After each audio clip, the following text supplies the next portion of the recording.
தமிழக வெற்றிக் கழக தலைவர் விஜய் அவர்கள் திருச்சி தேர்தல் பிரச்சாரத்தை மக்கள் வெள்ளத்தில் தொண்டர்கள் படைசூழ வெற்றிகரமாக நடத்தி முடித்தார். மேலும் தமிழக வெற்றிக் கழக தொண்டர்களின் கூட்டத்தால் காலதாமதமானதால் பெரம்பலூர் செல்ல முடியாமல் பிரச்சாரம் முடிக்கப்பட்டது.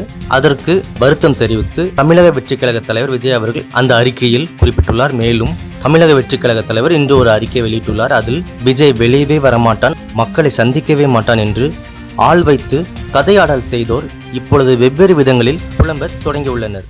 வெளியே கொள்கை கொள்கை என்று பேசுவதும் உள்ளுக்குள்ளே பாஜகவோடு உறவு கொள்வதும் யார் என்று மக்கள் புரிந்து கொள்ள தொடங்கிவிட்டனர்.